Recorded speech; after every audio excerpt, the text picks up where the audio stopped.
Eu convido você a abrir a Bíblia em Marcos, no capítulo 2.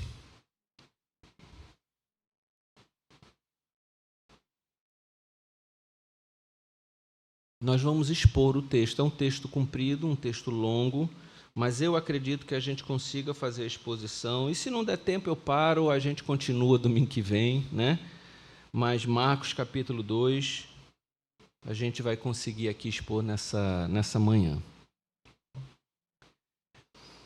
Prestem sua atenção, deixa eu fazer uma introdução. Imagina agora, nesse momento, eu estou aqui, eu vou começar a falar, e esse teto quebra, e caem aqui umas pessoas aqui, começa a aparecer assim, e o teto vai sendo quebrado, e uma pessoa numa maca com as cordas assim, vão descendo aqui por esse teto, e ela vai descendo, certamente iria chamar muita atenção de tudo que está acontecendo aqui, ninguém conseguiria nem prestar atenção no que está sendo feito, porque isso ia chamar muita atenção, né? Assim foi aquilo que aconteceu nesse dia que nós estaremos ministrando essa palavra hoje aqui. A exposição do capítulo 2 fala da cura daquele paralítico que foi trazido pelos amigos ali para se colocar diante de Jesus, para que o Senhor Jesus o curasse. Uma das histórias mais lindas das Sagradas Escrituras e que traz também uma profundidade muito grande, detalhes importantes. Se der tempo, a gente vai falar também sobre Mateus, e depois nós vamos falar de 3 metáforas que Cristo falou acerca do reino de Deus em resposta à salvação, ao impacto da salvação que aconteceu na vida de Mateus, na vida de Levi, como é conhecido no Evangelho de Marcos. Eu vou convidar a igreja a fazer assim, sentado mesmo, a leitura do versículo 1 até o 3, toda a igreja fazendo a leitura. Amém? Vamos começar então? Dias depois, Jesus entrou de novo em Cafarnaum e logo se ouviu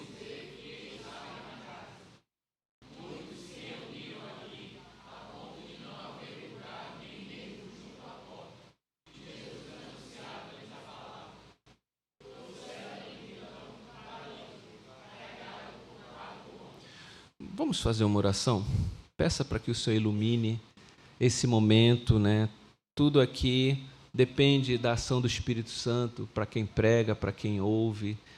Precisamos da graça de Jesus e que seja uma manhã muito abençoadora, que essa palavra traga uma edificação. Pai bendito, muito obrigado, Senhor, por esse privilégio de falar e ouvir a Tua palavra. Nessa manhã nos reunimos ao redor da Sagrada Escritura para conhecer melhor o Senhor, conhecer melhor a gente mesmo e saber como podemos aplicar o Teu Evangelho na nossa vida ao longo da semana, Pai. Muito obrigado, em nome de Jesus. Amém e amém. Bem, agora você está vendo um movimento em que o Senhor Jesus volta para Cafarnaum. É o lugar onde ele escolheu fazer o seu ministério, é o lugar onde ele coloca como seu escritório, é a região onde tem a maior presença do Senhor Jesus. Ali ele vai para... Você viu que ele sempre ministrou nas casas das pessoas, apesar de ser um lugar muito pequeno, ele queria essa intimidade, e também porque não suscitar a perseguição das autoridades religiosas do seu tempo. Então, o texto diz aí que as pessoas ficaram sabendo que ele estava em casa. Versículo 2. E muitos se reuniram ali, eram cômodos muito pequenos, não caberiam muitas pessoas, normalmente um quarto só tinha uma casa como essa, e as pessoas podiam ser numerosas como fosse dentro de um lar, de um clã, elas se dividiriam ali. Na medida que a família aumentava, fazia um puxadinho, aumentava mais um, subia um andar em cima, e era assim que na cultura daquele tempo aconteciam as coisas. E era tanta gente, o texto usa uma expressão forte que diz assim, que todos foram para aquele lugar, né? A cidade toda foi para aquele lugar ver o que estava acontecendo e ficaram junto à porta, porque estava tão cheio dentro que ninguém conseguia entrar dentro da casa. A casa estava lotada para todo mundo ver o Senhor Jesus ensinando. Lembre-se que a tônica do trabalho do Senhor Jesus era o ensino.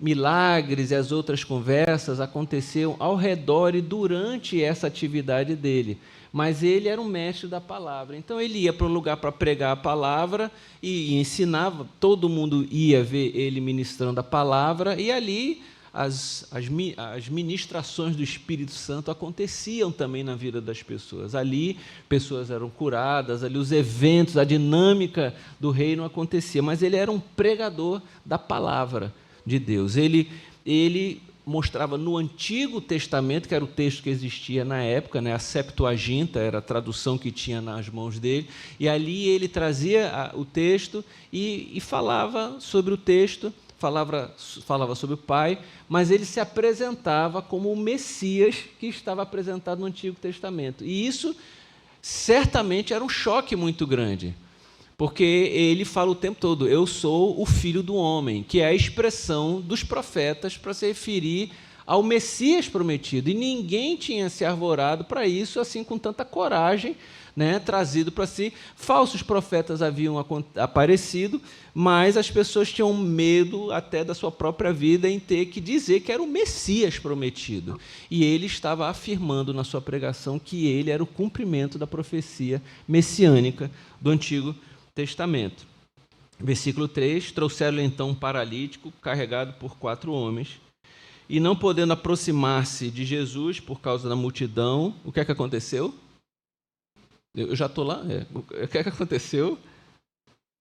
Lê aí. Removeram o telhado no ponto correspondente ao lugar onde Jesus se encontrava, pela abertura, né? E pela abertura desceram o leito que o paralítico estava deitado. Imagina essa cena, né? Então, ele está ensinando. Ali naquela multidão tem de tudo, gente. Tem gente que está com um dos melhores sentimentos, tem os curiosos, tem os infiltrados, porque vocês vão ver que as autoridades eles já tinham mandado os infiltrados ali para ver o que é que está acontecendo aqui, né?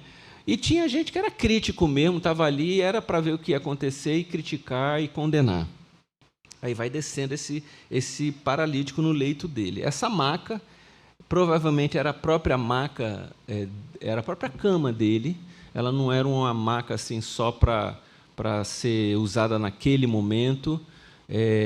As camas eram muito baixas e quem já tinha uma dificuldade precisava viver nessa maca, e eles levam, lembrando que o paralítico, gente, ele era uma pessoa completamente alienada da sociedade. Ele era escondido dentro da casa, a família não acabava expondo muito ele não tinha acesso a nada produtivo nessa sociedade, porque havia um preconceito. Eles associavam os problemas físicos aos problemas espirituais. E, na época, e é isso que o Senhor Jesus vai combater e denunciar aqui, se a pessoa tinha uma enfermidade, era fruto de pecado na vida dela e era fruto de uma maldição por conta das condutas dela, então ela sofria no seu corpo as consequências disso. Essas pessoas não gostavam de estar juntos, não podiam ficar juntos de leprosos, outros enfermos, e também os coxos, os aleijados, os deficientes físicos, porque já ao olhar você dizia, eis aí um pecador desgraçado que foi marcado por Deus por causa dos seus pecados. Essa era, acredite, a concepção que existia ali na mente daquela pessoa. Seus amigos não olharam nada para isso. Viram a oportunidade de apresentar ele ao Senhor Jesus e se reuniram e levaram ele ali, e num gesto tão lindo, tão ousado, né? Eles foram lá e fizeram isso e abriram aquele telhado. Só um detalhe aqui nessa exposição. Eu fiquei imaginando também de Cristo, né, reagindo ali na hora. Porque eu estava imaginando essa cena. Cristo foi carpinteiro. Dedicou parte da sua vida a carpintaria, e o carpinteiro construía casas. E Cristo sabia muito bem a dificuldade de fazer um telhado daquele. E está lá Cristo vendo, eles quebrando aquela madeira, quebrando aquele telhado, quebrando toda aquela coisa. Ele que viveu de construir casa, porque a profissão de Cristo era carpintaria. E aquilo dali é uma cena muito interessante que liga fundamentalmente também a própria experiência, o dia a dia do Senhor Jesus, ver aquele telhado sendo quebrado, né, e gente descendo por aquele telhado. Versículo número 5. Vendo-lhes a fé, Jesus disse ao paralítico: Filho, os seus pecados estão perdoados. Que frase maravilhosa.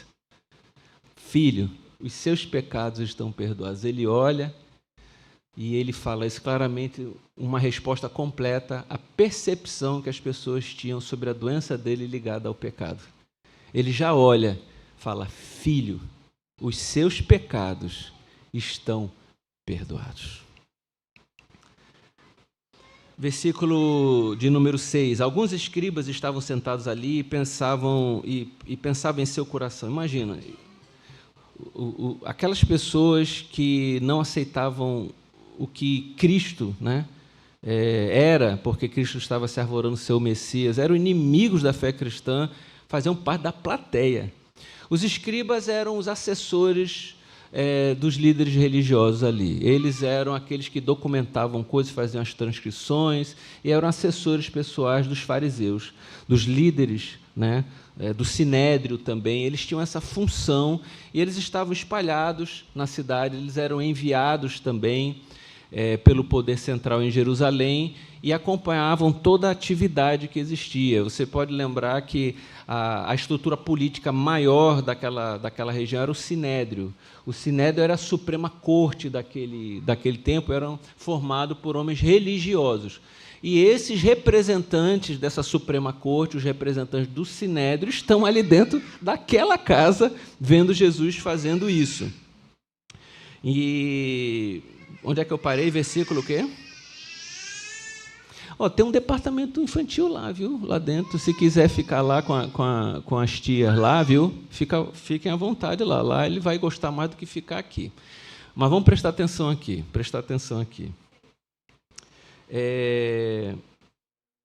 Que versículo? Eu estou 6. Agora, o versículo 6. E eles pensavam em seu coração. No versículo 7. Com ele, ele fala assim: como ele se atreve a falar assim? Isso é blasfêmia, os escribas estão falando. Quem pode perdoar pecados a não ser um que é Deus? Ali eles estão chocados, ali eles estão impressionados, mas também já estão fazendo uma acusação. Eles já estão acusando ele de blasfêmia, e isso era pena de morte, porque naquele tempo a lei, quem blasfemava dessa maneira, dizendo que era o próprio Deus, era punido com a pena de morte. Ali dentro, o Senhor já estava sofrendo uma acusação de que ele seria vítima e poderia sofrer pena de morte. E Jesus, percebendo imediatamente em seu espírito que eles assim pensavam, disse-lhes: por que vocês estão pensando essas coisas em seu coração? Vejam bem, Jesus sabia o que estava no coração deles. Antes mesmo deles falarem, o texto está mostrando isso. Inclusive, gente, tem uma revelação aqui que você vê a divindade de Cristo nessa passagem. Muito clara. Porque ele fala que ele é o Filho do Homem, ele cita. Então, ele está fazendo uma sentença muito séria. Muito cuidado com essa sua percepção, a nossa percepção sobre Cristo, como apenas alguém que foi um pensador importante, um líder ético importante, alguém que deixou condutas importantes. Isso tudo é muito importante. Mas o que ele dizia, que ele era o Deus encarnado, o Filho de Deus. Ele era o Messias prometido. O Cristo histórico, ele não sobrevive à percepção de que, se você não incluir ele como Deus encarnado, esse Cristo histórico não tem a ver com a verdade, porque o próprio Cristo não se olhava dessa maneira. Além desse que esteve entre nós, ele dizia que ele fazia parte, era uma das pessoas da Trindade. Então, veja só, ele sabe que está no coração das pessoas sem as pessoas falarem. Então, ele tinha uma ele tinha um poder, uma onisciência. Ele sabia, o texto, em várias passagens nos evangelhos, mostram que ele sabia o que estava no coração das pessoas, né? Ele usa o texto dizendo que ele é essa pessoa. Ele tem poderes muito maiores que os seres humanos, poderes sobrenaturais. Ele perdoa pecados que só um Deus pode perdoar pecados. Então, ele tem tudo o que representa um Deus. Então, de fato, Cristo é a encarnação de Deus no mundo, ele afirma isso, e as pessoas que estão ao seu redor estão contemplando e testemunhando isso, e eu e você precisamos crer nisso e pregar isso. Amém? Versículo 8. Jesus, percebendo imediatamente, né, ele revela aqui o que está no coração deles. No versículo 9 ele diz: o que é mais fácil, dizer ao paralítico, os seus pecados estão perdoados, ou dizer, levante-se, tome o seu leito e ande? Ali foi uma pergunta. Qualquer um podia chegar e falar, seus pecados são perdoados. Qualquer uma pessoa, qualquer um atrevido podia falar isso, né? Mesmo, podia ser uma mentira, né? Vamos dizer assim, mas ele está falando, e para atestar os sinais de que ele era o Messias, ele faz essas perguntas. O que é mais fácil, dizer para alguém, seus pecados estão perdoados, ou levanta e anda? Ele cria esse teaser, ele antecipa essa situação, ele provoca, ele aguça, né, a atenção das pessoas, e no versículo 10 ele fala, mas isso é para que vocês saibam que o Filho do Homem tem autoridade sobre a terra para perdoar pecados, e disse ao paralítico, e digo a você, levante-se, pegue o seu leito e vá para casa. E se levantou e, no mesmo instante, pegando o leito, retirou-se à vista de todos, a ponto de se admirarem e darem glória a Deus, dizendo, jamais vimos coisa assim. Glória a Deus. Você pode louvar o Senhor Jesus, homenagear Ele, que Ele é maravilhoso, né? Ele é maravilhoso. A Ele toda a honra, todo louvor e toda a glória. Deram glória a Deus. Vem daí a nossa experiência, vem como experiências como essa. Num culto, a gente dizer glória a Deus, a gente dizer amém, a gente dizer aleluia, porque essas coisas fazem parte da nossa experiência e a gente se alegra por saber que o nosso Deus está vivo e está realizando coisas em nossos dias, e esse é o nosso Senhor. Eu preciso adiantar e falar sobre Levi aqui. Versículo 13, nós vamos ver um agente aduaneiro, um fiscal ali de impostos, se convertendo, sendo chamado pelo Senhor para ser um dos seus discípulos.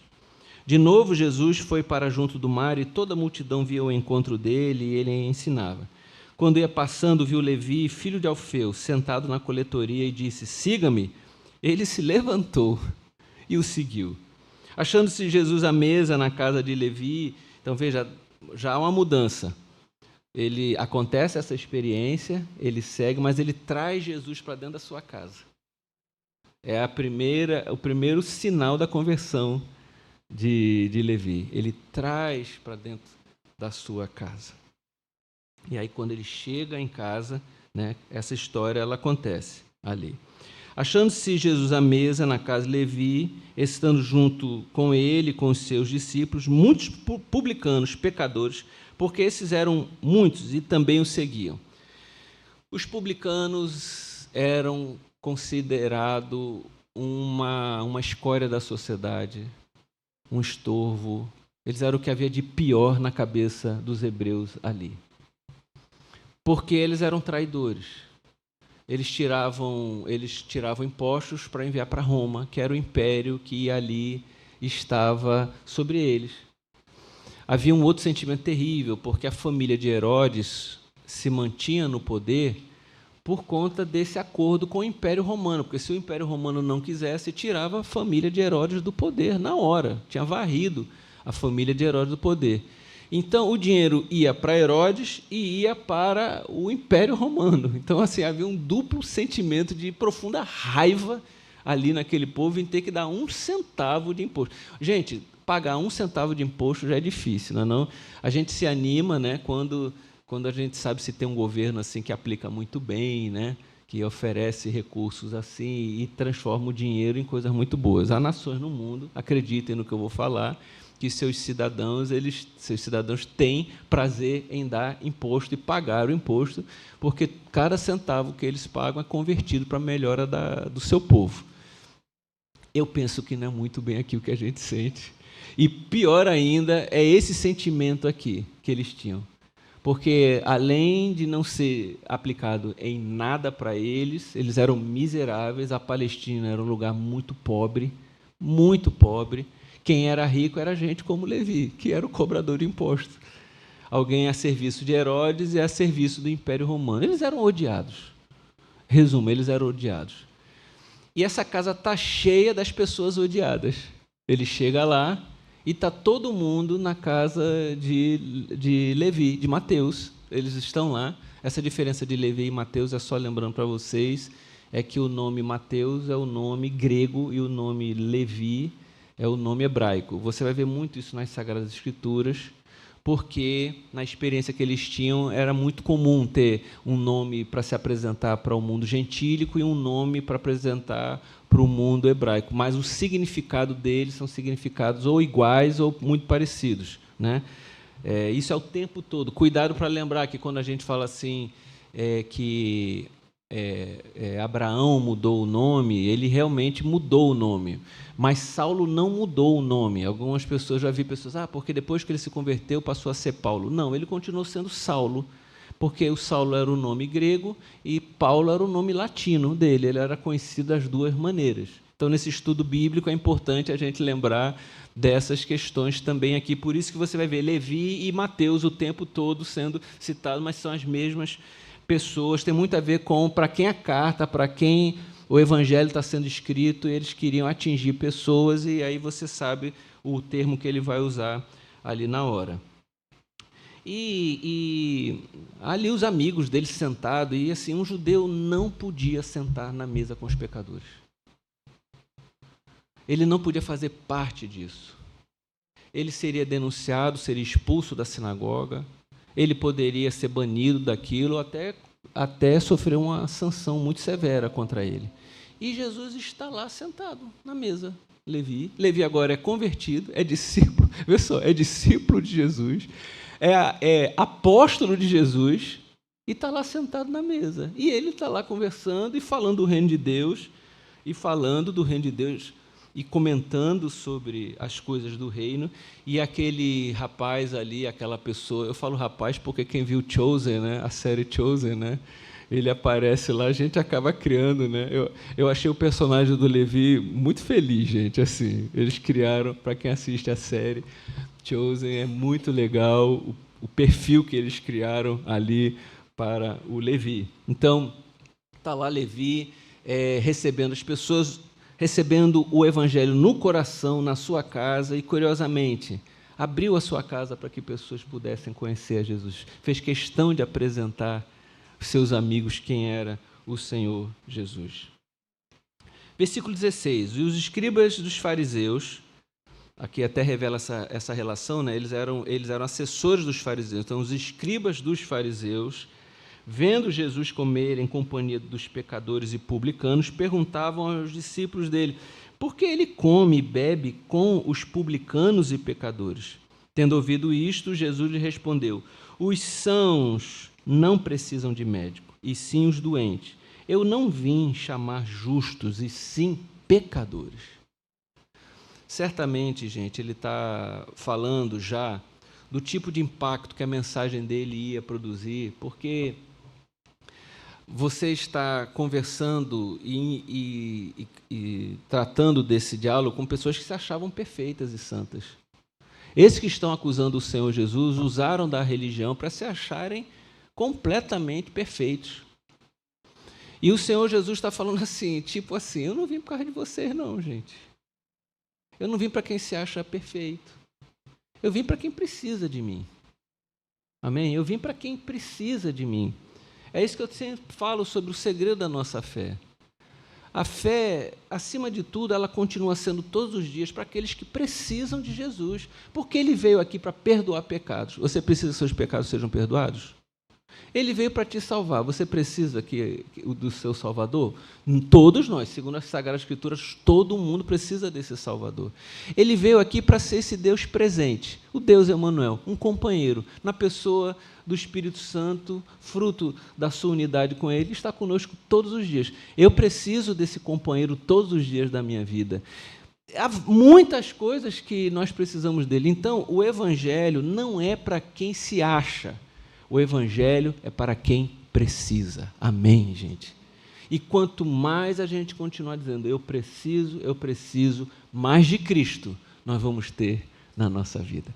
No dia que você achar que chegou num platô espiritual, em que isso é muito nas nossas reuniões, pessoas chegam assim e falam assim, eu não preciso pedir nada, porque o Senhor já me deu de tudo. Essa é uma frase muito esquisita, na minha opinião. Eu vou dizer por quê. Ela não é. Tudo bem, você pode ser uma pessoa grata. É tão bom sermos gratos, não é? Mas ela mostra assim, uma percepção muito superficial da fé. Nós precisamos de mais de Cristo. Para tudo. Para cada minuto da nossa vida. E quer ver, mesmo quando as coisas estão legaisinhas com a gente, tem gente ao nosso redor sofrendo. Tem gente ao nosso redor sofrendo.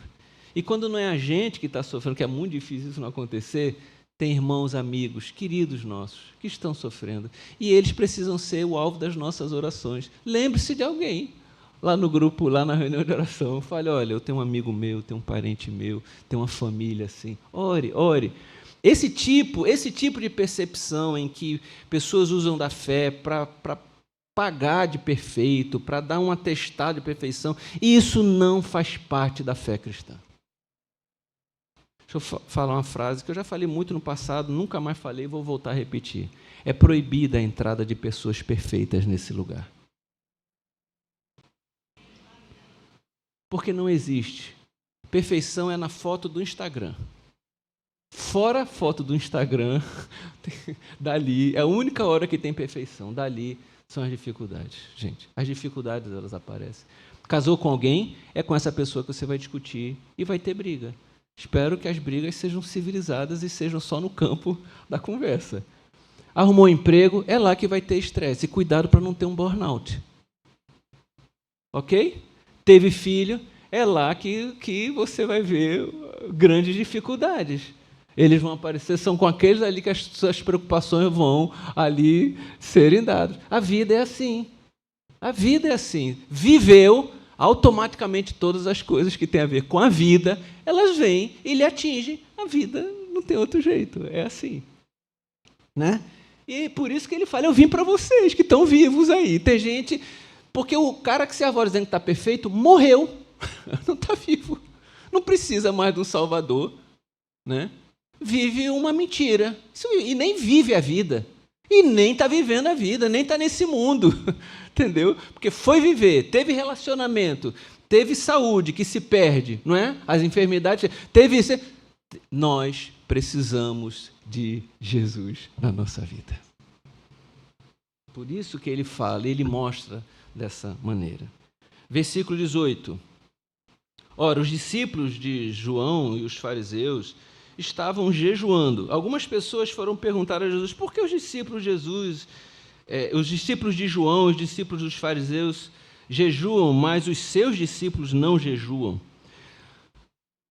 O jejum era uma prática muito frequente pelos fariseus. Eles jejuavam 2 vezes por semana e eles nem já tinham esquecido por que jejuavam.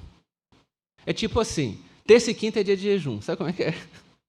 Aí o cara levanta, faz um jejum. Nem sabe por que está fazendo um jejum. Já virou um ritual. Se não jejuasse, era alvo de admoestação.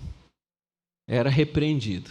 Não havia mais espontaneidade nenhuma mais nesse jejum.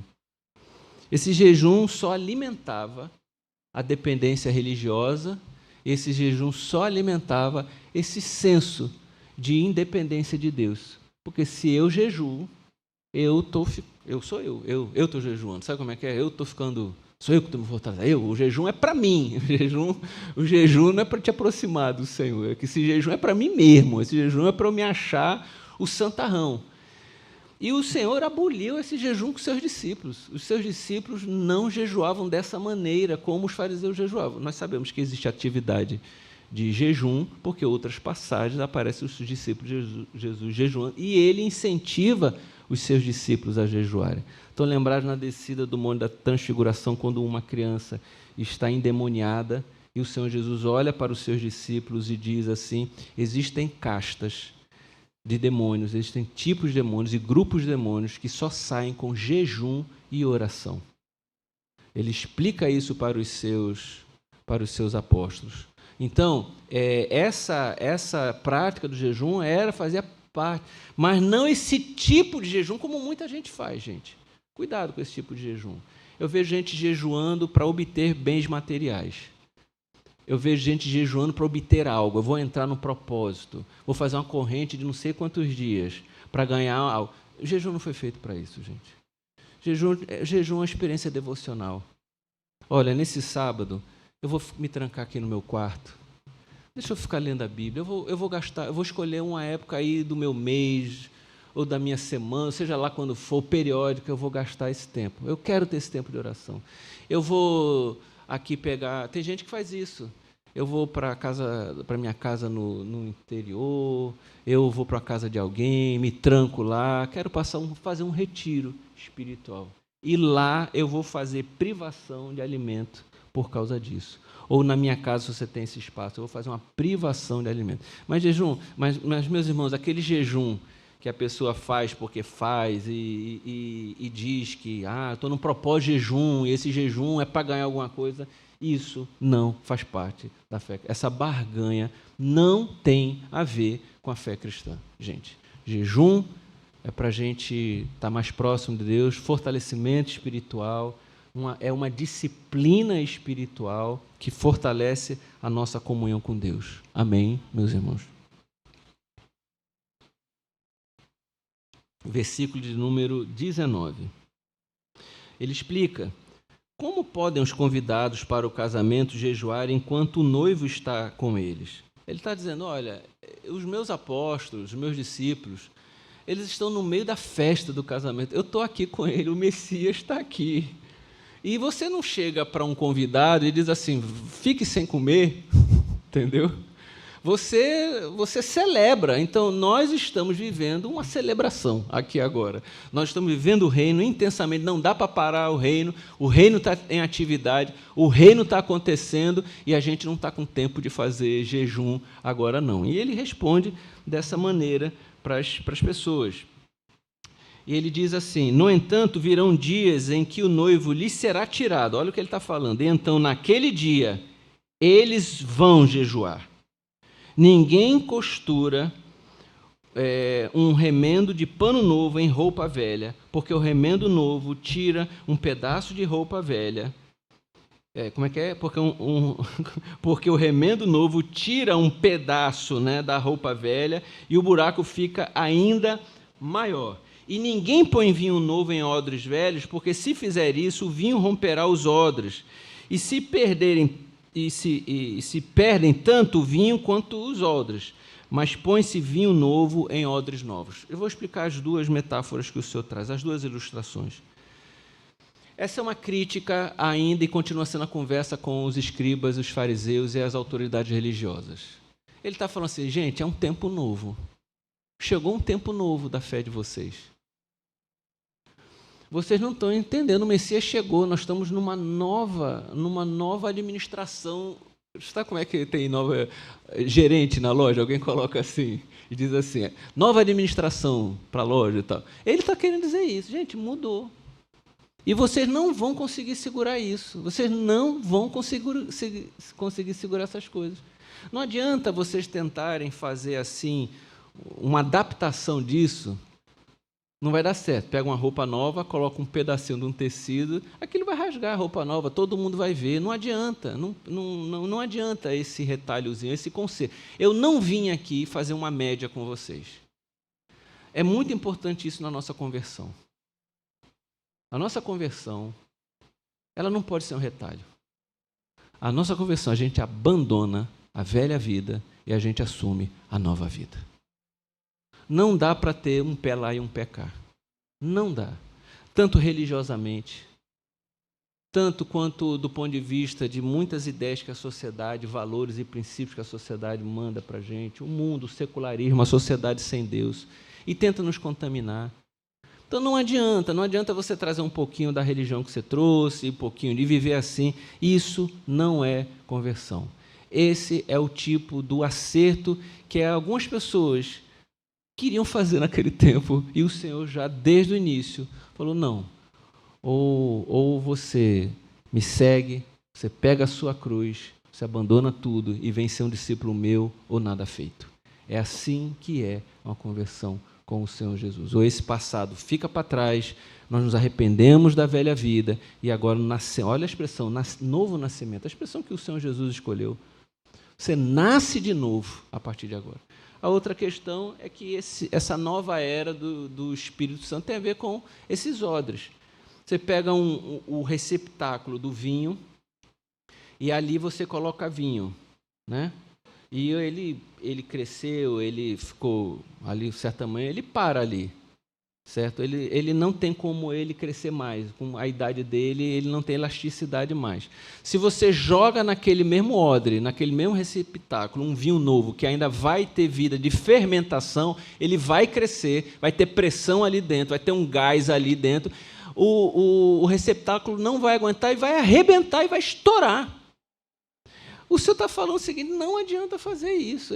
Esse tipo de vida em que o Espírito Santo entra e a pessoa quer viver com a velha vida, não vai funcionar. A velha religião em Israel não dá para funcionar. A sua velha religião viver com a nova religião de Cristo não vai funcionar. O odre não aguenta. Ele vai arrebentar. E glória a Deus porque arrebenta. Amém? Glória a Deus porque o poder do Espírito Santo nos transforma e vai mudando a nossa cabeça, a nossa mente, e nos dando esperança, fé, amor, graça, perdão, mudando tudo, todo o nosso ser e nos devolvendo como um vinho novo para essa sociedade que precisa tanto de Cristo e tanto de pessoas transformadas. Não adianta, nem remendo, nem odre velho vai funcionar no reino de Deus. Amém? Versículo 23. Ele continua tendo que tratar das questões religiosas. Aí ele entra, já falou do jejum, e agora ele está tendo que responder. Tudo tem a ver com o questionamento dos fariseus, dentro da casa da cura do paralítico. Ele tá lá conversando essas coisas. Com Levi. Ele já está na casa de Levi respondendo essas coisas. E aconteceu que, no sábado, Jesus atravessava as searas e os seus discípulos, e ao passar a acompanhar, começaram o quê? E então os fariseus disseram a Jesus, o que eles disseram?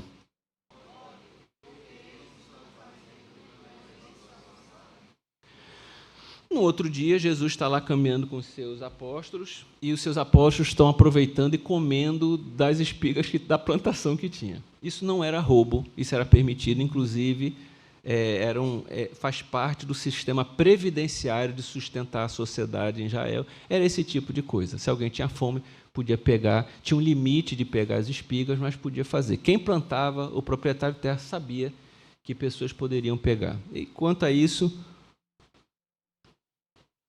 não tem problema nenhum, tanto é que não chamaram ele de desonesto. Só falaram isso, vai fazer isso no sábado, no dia do descanso.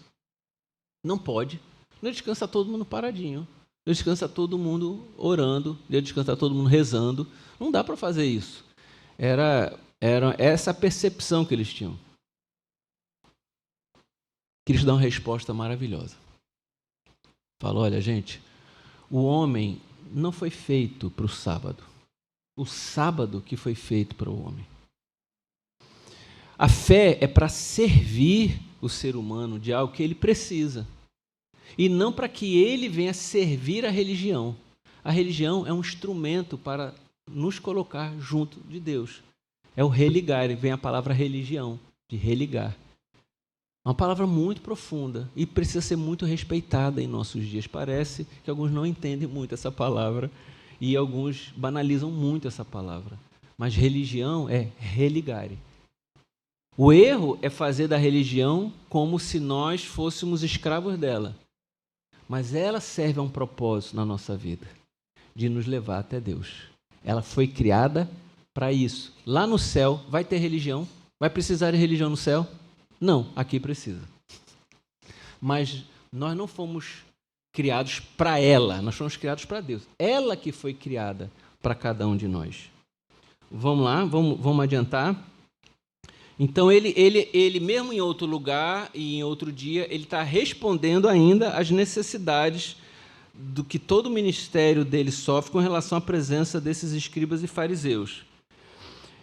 Então, os fariseus disseram a Jesus, olha, por que eles estão fazendo o que não é lícito aos sábados?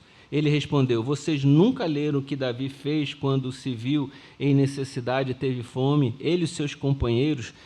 Em 1 Samuel, no capítulo 21, a citação de Davi que come o pão da propiciação. Por um motivo maior, por necessidades, ele vai lá e come. E não há nada, problema nenhum, porque havia uma necessidade. Havia uma necessidade de comer, de se alimentar, estava escondido lá dentro, e ele pegou e se alimentou. Então, ele usa essa expressão, a sabedoria de Cristo é imensa, né? Ele usa, veja, isso foi feito. Deus não jogou um raio e matou Davi lá no santuário, no pão da propiciação. Ele não foi condenado por conta disso. Houve uma necessidade. E, havendo essa necessidade, a própria religião está disponível para a necessidade das pessoas. Ela serve para matar a fome do faminto, para ajudar quem precisa. Então, nossa atividade aqui é uma atividade de adoração a Deus, mas é uma atividade sempre preocupada com a necessidade das pessoas. Amém, gente? Nós não podemos descer. Naquele momento, a religião serviu a Davi. Davi é uma figura importantíssima na história de Israel. E agora ele está lembrando, agora a gente precisa usar o sábado para isso. Vão lá, comam, estão precisando comer, se alimentar, não tem que parar não, tem que se alimentar. E aí segue o texto, né? Como entrou na casa, versículo 26, como entrou na casa de Deus no tempo do sumo sacerdote Abiatar e comeu os pães da propiciação, da proposição, que é os pães da propiciação também de outro nome, os quais só os sacerdotes era lícito comer, e ainda deu esses pães aos seus companheiros, e Jesus acrescentou, o sábado foi estabelecido por causa do homem, e não o homem por causa do sábado. Assim, o Filho do Homem é Senhor também do sábado. E aí ele está colocando ele como maior do que o sábado, porque o sábado já tinha se tornado um meio de salvação. Era o argumento para salvar pessoas. Segue o sábado, está salvo. Não segue o sábado, não está salvo. E, inclusive, tem gente que ainda insiste nisso hoje em dia. Colocar o sábado como um meio de salvação, quando ele diz que ele é maior do que o sábado. Ele mesmo fala. E Jesus não guardou o sábado, só para lembrar para você, ele era maior do que o sábado. Eu preciso fazer algumas aplicações. Nós lemos a passagem, mas há aplicações importantes aqui, antes da gente concluir. No primeiro momento, nós vimos um movimento importantíssimo de pessoas que levam outras pessoas até Jesus, lá na cura do paralítico na casa. Eu queria convidar a gente. Mais do que ser um lugar de adoração, isso é lindo. Mais do que ser um lugar de ensino.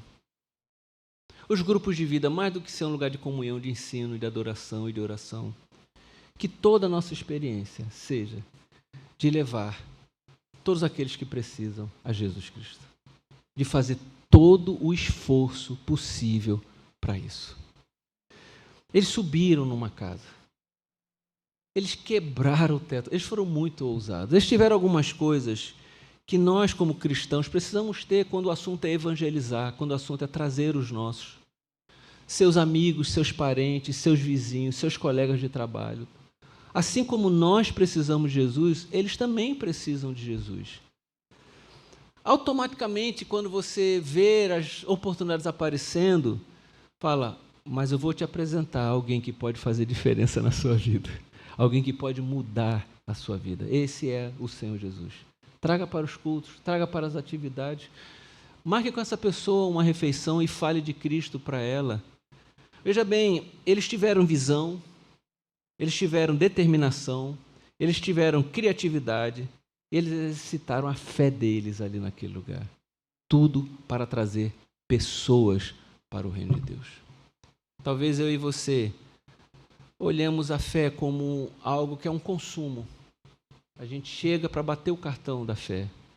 A gente chega para fazer aquele culto. A gente até espera que o pregador naquele dia tenha se preparado bem para ter uma mensagem boa para a gente estar. Mas para Cristo a fé era o tempo todo pessoas trazendo pessoas para Ele e colocando pessoas diante dele para compartilhar. Será que esse valor, esse princípio, a gente pode colocar dentro do nosso coração? A gente se preparar para isso. No início da semana já está na TV. Quem eu posso levar essa fé? Isso era lindo no ministério de Jesus e isso é uma marca da vida das pessoas.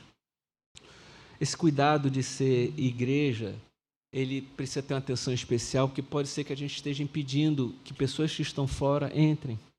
Porque naquela casa, esse foi um problema. Quem queria entrar, não conseguia entrar. Por várias coisas a gente pode estar criando isso.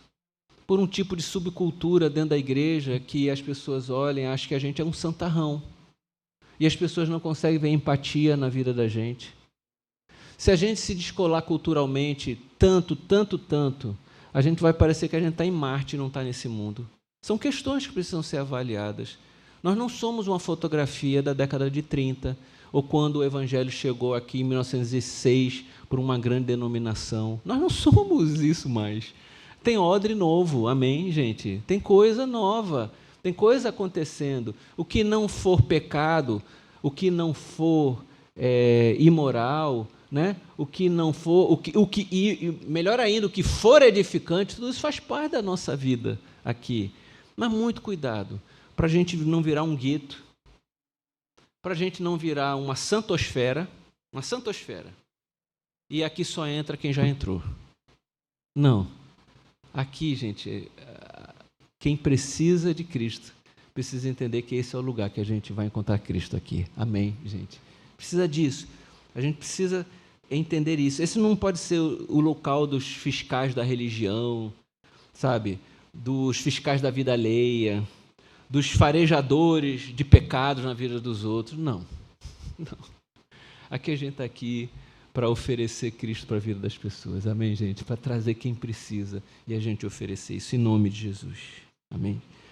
O ensino sempre vai ser feito, mas as portas estão abertas para receber todas as pessoas. Veja a dedicação do ensino na palavra. Essa é uma marca de Cristo. Assim precisa ser a igreja em nossos dias, ensinando e ao redor o Espírito Santo e Cristo fazendo a sua obra, em nome do Senhor Jesus. Ao final do culto eu vou orar pelos enfermos. Quando terminar o culto, as pessoas vão ter liberdade para sair ou não, fique à vontade. Eu vou pegar o óleo e vou estar orando pelos enfermos aqui, porque cremos que Jesus continua sendo o mesmo ontem, hoje e será para todo sempre. Amém, gente. Esse legalismo religioso tem que sair da nossa experiência religiosa. Às vezes você veio numa denominação, há 15 anos atrás fazia aquilo, e por questões que fazem parte das nossas emoções, do nosso caráter e personalidade principalmente, a gente gosta daquelas coisas. Há estudos de neurociência provando que quando você gosta daquela música, não adianta, você vai ouvir aquela música e vai ficando velho, só vai escutando aquelas músicas. Mas tem gente escutando música diferente. Amém, gente? Muda. E quanto a isso, a gente precisa compreender essas coisas, né? A gente precisa entender que é uma atualização que precisa acontecer. Eu preciso de mais tempo até para aprofundar um tema como esse, mas se a gente entender o valor dentro do nosso coração, nós seremos muito mais receptivos às pessoas. Amém, gente? Isso aqui, por hoje, isso aqui é importante para a gente entender.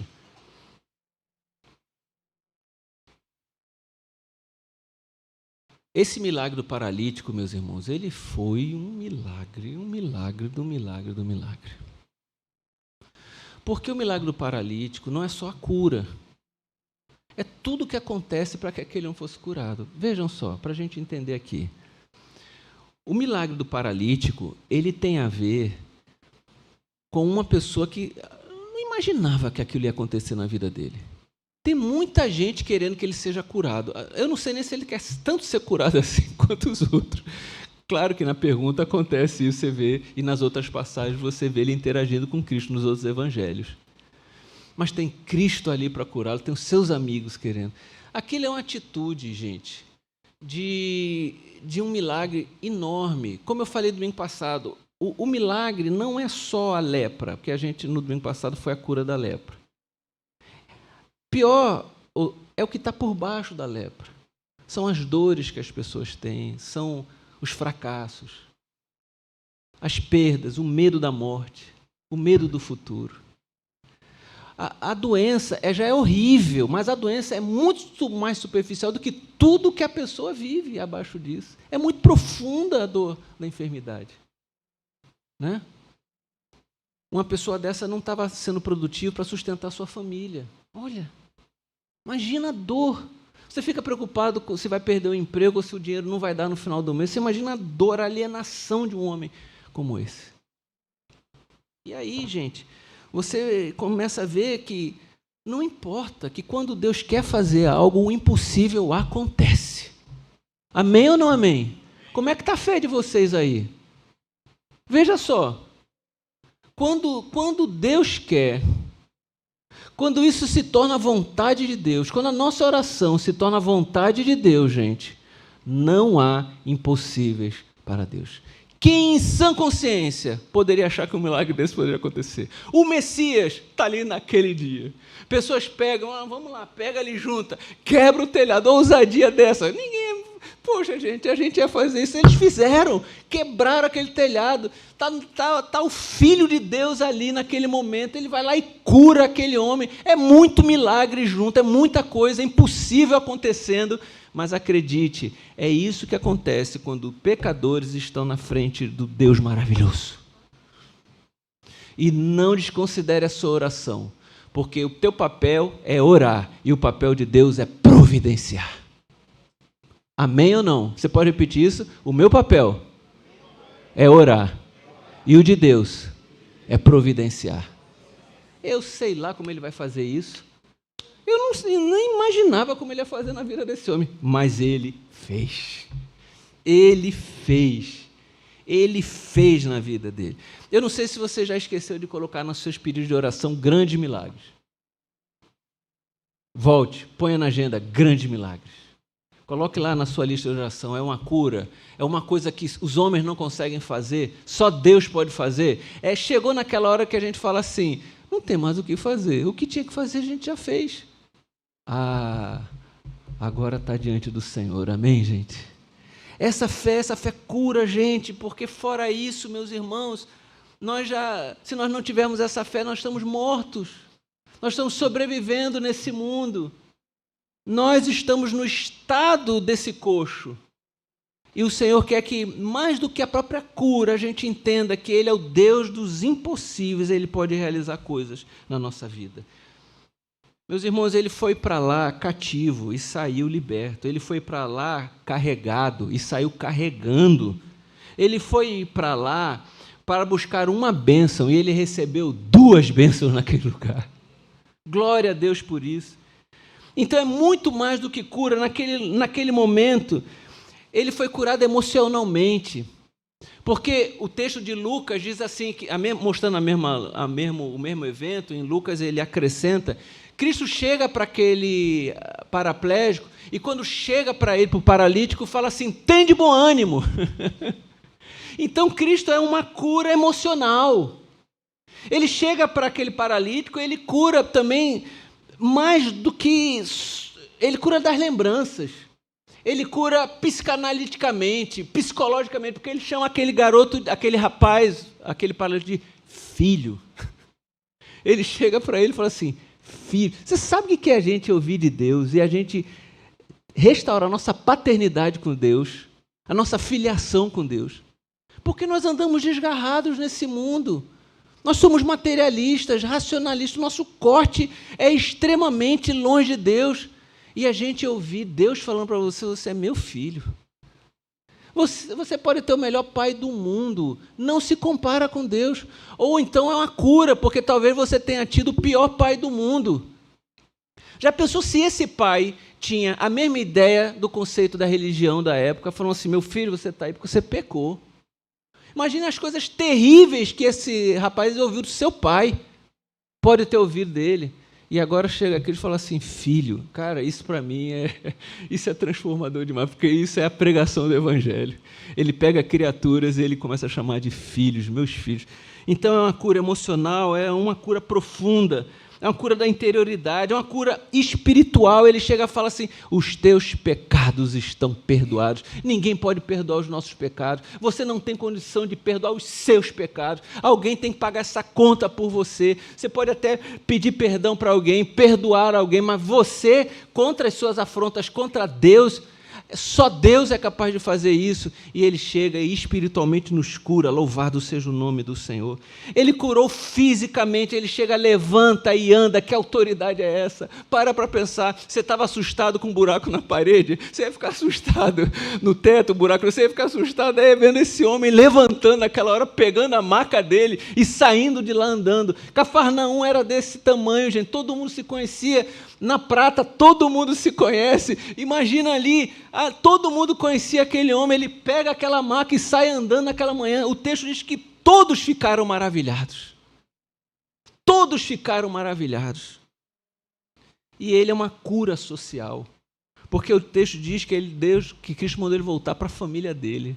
Mandou ele voltar para a casa dele. Ele é uma cura familiar. Imagina agora, gente. Para imaginar. Esse homem voltando para dentro da sua casa. Curado. Para voltar quando Deus faz a obra na vida de alguém. E essa pessoa volta para dentro da sua casa. Quando aquele marido que já tinha desistido de se dedicar para a sua família, ele volta transformado. Volta transformado de um acampamento, de uma pregação, ou de uma experiência que ele teve.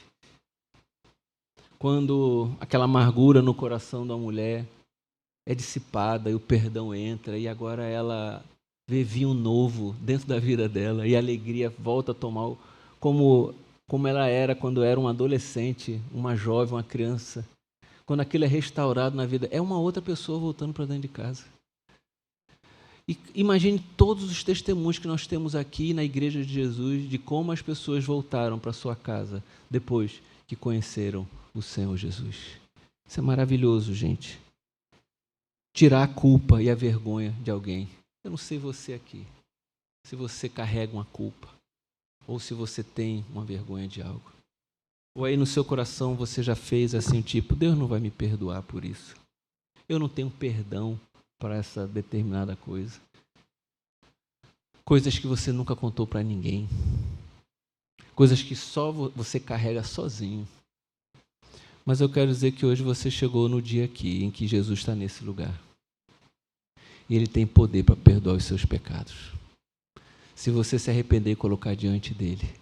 Se você colocar isso diante e falar, Senhor, tenho isso aqui. Ele vai limpar você. Ele vai fazer essa cirurgia de dentro de você. Ele vai tirar essa vergonha de dentro de você. Esse passado não terá mais importância para Ele. A Bíblia fala que Ele joga nas profundezas do mar, no mais profundo. Deus é onisciente, sabe de todas as coisas. Sabia que estava no coração daqueles escribas e fariseus, pois a palavra diz que Ele se esquece dos nossos pecados. Ele, por Ele mesmo, Ele se esquece dos nossos pecados. Para que você vai estar lembrando aí? Deixa Ele fazer essa obra, deixa essa vergonha. É uma libertação que ninguém pode dar. Você foi julgado, já viveu isso na pele, ser julgado, é terrível. Você foi condenado por alguém, é terrível. Você foi machucado pelos outros, isso é terrível.